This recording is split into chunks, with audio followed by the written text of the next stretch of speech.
नमस्कार YouTube family. Online rental agreement stop. Online भाडे करार करत असाल तर थांबा.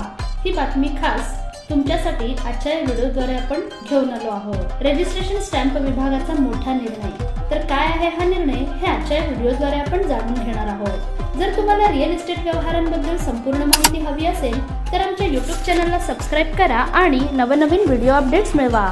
सबस्क्राइब करा आणि तुमच्या रिअल इस्टेट नॉलेजमध्ये भर घाला.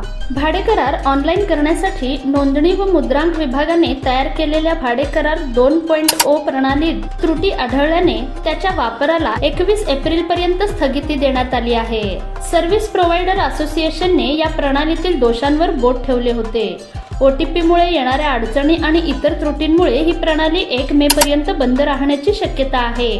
सध्या जुन्या 1.9 प्रणालीद्वारेच भाडे करार केले जात आहेत. भाडे करार लिव्ह अँड लायसन्स ऑनलाईन करार करण्यासाठी नव्याने तयार केलेल्या भाडे करार 2.0 संगणक प्रणालीत वापरादरम्यान त्रुटी निघाल्या आहेत. या कारणास्तव ही प्रणाली वापरण्यास 21 एप्रिल पर्यंत स्थगिती देण्यात आली आहे. प्रणालीतील त्रुटींच्या दुरुस्तीचे काम सुरू असल्याने 1 मे पर्यंत ही स्थगिती ऑनलाईन रेंटल ॲग्रीमेंट स्टॉप्ड वाढण्याची शक्यता आहे. सध्या 1.9 या जुन्या प्रणालीद्वारेच भाडे करार करण्यात येत आहेत. नोंदणी मुद्रांक विभागाकडून ग्राहकांना सोयीचे व्हावे यासाठी भाडे करार 2.0 ही नवीन संगणक प्रणाली विकसित केली गेली.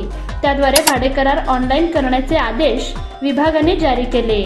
नव्या संगणक प्रणालीत सुमारे 30हून अधिक त्रुटी सर्व्हिस प्रोव्हायडर असोसिएशनने सुचविल्या होत्या. या त्रुटी दुरुस्त करा आणि नंतरच नवी प्रणाली वापरा अशी विनंती करण्यात आली होती.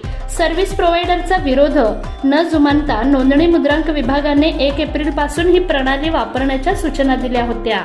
1 एप्रिल पासून 2.0 संगणक प्रणालीद्वारे भाडे करार करण्यास सुरुवात झाली. मात्र प्रत्यक्षात त्या त्रुटी आढळल्याने या प्रणालीच्या वापरास 11 एप्रिल पर्यंत स्थगिती देण्यात आली. ही स्थगिती दिल्यानंतर मुदत संपत नाही तोच 21 एप्रिल पर्यंत ही संगणक प्रणाली तूर्त वापरण्यास बंद ठेवण्यात आली असल्याचे नोंदणी विभागाने संकेतस्थळावर जाहीर केले. नियोजित सर्व्हर अपग्रेडेशनमुळे भाडे कराराच्या सेवा दस्तऐवज नोंदणीसाठी उपलब्ध नसतील.